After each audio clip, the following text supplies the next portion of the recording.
এটা কোনো হাদিসে নাই। এটা যে কোনো একজন ব্যক্তি বানাইছে। আর এটা বলাও আদবের খেলাফ। এটা বলা ইয়া নবী সালাম আলাইকুম, এটা বলা এটাও কি বলেন আদবের খেলাফ। বলে কিভাবে হুজুর? আমি এই আলোচনা করতে চাচ্ছি না, একটু সামান্য বুঝাচ্ছি। যদি কোন চেয়ারম্যান মেম্বার এখানে যদি আসে, যদি আমি বলি এ চেয়ারম্যান এদিকে এলো, শুনতে শব্দটা কেমন খারাপ। যিনি জিনাকে সম্বোধন করলাম ওনার কাছে ভালো লাগবে? বলেন ভালো লাগবে? যদি বললাম যে এই বিষয় দিকে তো কেমন হবে? এটা আদব হলো? আদব হলো না। তো ইয়া নবী, হে নবী, এটা নবীকে ধমক দেওয়া হলো না? আরবি গ্রামার যারা বুঝেন না তাদেরকে এটা বলি লাভ নাই। ইয়া এটা হরফে নেদা, ধমকের সুরে ব্যবহার হয়। আরবেরা এটা ব্যবহার করে, ইয়া সদিক তাহাল, ইয়া রফিক তাহাল, ইয়া শাইখ তাহাল ফালিয়াতাফাদ্দাল মাশকুরা আলআন, এভাবে পানি বইতে থাকে। আরবিতে বলে ধমক দিয়ে, হে এদিকে আসো, দূর লোকের সম্বোধন করে এদিকে আসো। আর আল্লাহ তাআলা আল্লাহর হাবিবকে কিভাবে সালাম দিয়েছে কোনটা শুনবো? আপনার আর আমার বানানোটা বলবো না আল্লাহ তাআলা আল্লাহর হাবিবকে যেভাবে সালামটা শিখেছে সেভাবে বলবো? বলেন। আপনারা কথাই বলেন না, কি বুঝলেন না? ও আজকে মুদ্দারে করতে আসলে জিন্দারে করতেছি। কাকে বলবো বলেন? কার কথা? তো নামাজের মধ্যে আমরা তাশাহুদ করি কিনা বলেন? না তাশাহুদ ছাড়া নামাজ পড়েন আমরা? মোহাম্মদপুর বসিলে তাশাহুদ ছাড়া নামাজ হয়? কথা বলেন। তাশাহুদ পড়তে হবে তো। এটা জানাজার নামাজে পড়ে নাকি? হ্যাঁ, তাশাহুদ কোন নামাজে পড়ে জানা যায় না? মুসল্লি সব কবরস্থান তো, দুপুর কবরে ঢুকে রয়েছে, আওয়াজ নাই, বুঝেন না মনে আওয়াজ। এটা জানাজার নামাজে পড়ে। কোন নামাজে?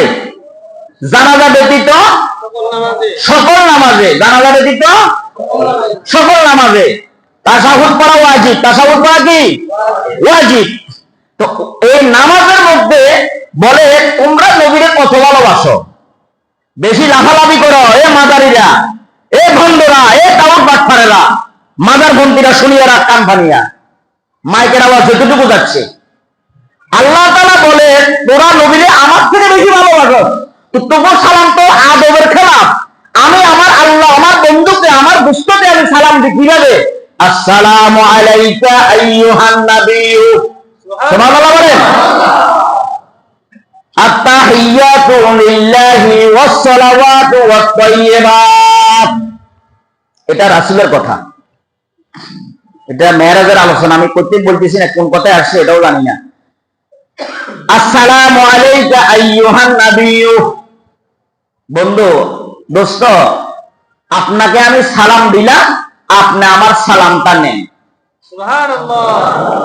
এখন আসসালামু আলাইকা আল্লাহ তাআলা বলছেন না, ইয়া নবী সালামু আলাইকা বলছে। সালামু আলাইকা বলছে, বলেন আসসালামু আলাইকা। দেখেন ইহুদি খ্রিস্টান মিশনারিরা কত চক্রান্ত ষড়যন্ত্র করে, যেটা আসল এটা থেকে সিস্টেমে ছড়াই দিয়া নকল একটা ধরাই দিয়েছে, এটা সালগে থাক, এটা সালাগে থাক। দূরত পড়লে যদি আমরা রসুলের সুপারিশ পাই এজাজ করে জান্নাতে চলে যাবি। তা আমি জাহান্নামে যাবো, তুই কিলে জান্নাতে যেতি? তুই সব একসাথে জাহান্নামে, বস চল। কি কথা বুঝেন না মনে হয়? হ্যাঁ, কোনটা করবেন? সবাই বলেন আসসালামু আলাইকা আইয়ুহান নাবিয়্যু ওয়া রাহমাতুল্লাহি ওয়া বারাকাতুহু। তাহলে আল্লাহ তাআলা স্বয়ং নিজে আল্লাহর রাসূলকে সব সালাম দিয়েছে। সালামের আদব কত! কোরআনের কোন কোথায় কোন জায়গায় ইয়া শব্দ বলিয়া নবীকে ডাকেন নাই, কোন জায়গায় ডাকেন নাই। ইয়া আইয়ুহাল মুদ্দাসসির, সুবহানাল্লাহ, আল্লাহ তাআলা ডাকছে এ কম্বলওয়ালা, বন্ধু কম্বল ছাড়ো, বন্ধু কম্বল ছাড়ো, দাঁড়ায় যাও, রাত্রে মনোনিবেশ করো, আমার সাথে এখন কথোপকথন শুরু করো। ইয়া আইয়ুহাল মুজাম্মিল,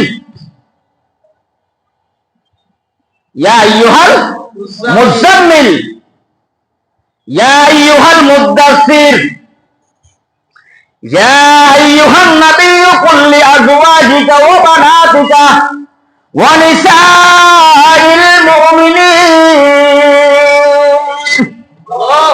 আল্লাহ কত সুন্দর করে করে আল্লাহ তাআলা আল্লাহর বন্ধুকে আল্লাহ তাআলা ডাক দিছে। তো এই কথাটা বলে না ইয়া নবী সালাম আলাইকা? তাহলে আমরা এগুলোর থেকে বাঁচবো তো? আবার মারামারি লাগাই দিবেন না জায়গায়, খবরদার।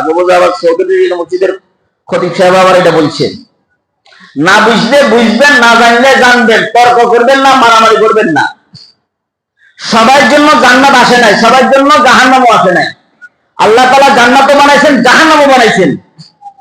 আর যদি সালাতি করে তর্ক করেন, না আমি এটা মানি না, এতদিন ঘুরে গেছি জানো সালাম আলাইকা, তো তোমার কপাল বংশ, তুমি হেদায়েত নাই, তোমার কপালে হেদায়েত নাই, তুমি মনে মনে লিখে রাখো তুমি জাহান্নামী, তুমি জাহান্নামী। কেন? আল্লাহ তাআলা বলছে একরকম, তুমি করবে আরেক রকম, তুমি আল্লাহর উপরে বড় লাড়ি করে নেওয়ালা, তুমি তো বড় সন্ত্রাস, হাদিস চুরি করে নেওয়ালা, এর থেকে বড় চোর ডাকাত আর কে হইতে পারে? যে হাদিসকে গোপন করে, কোরআনের আয়াতকে গোপন করে, বানানোটা মানুষের মধ্যে ছড়িয়ে দেয়, এর থেকে বড় ডাকাত আর কি কথা বোঝেন না মনে হয়? এটা একটা আসল বড় ডাকাত। এটা আসলে মুসলমানের বন্ধু নয়, প্রকৃত মুসলমানের বন্ধু নয়, এরা হলো ইহুদি এবং খ্রিস্টানদের দোসর। আল্লাহ পাক আমাদেরকে বুঝার, দ্বীনের সহি কথাগুলো বুঝার তৌফিক দান করেন।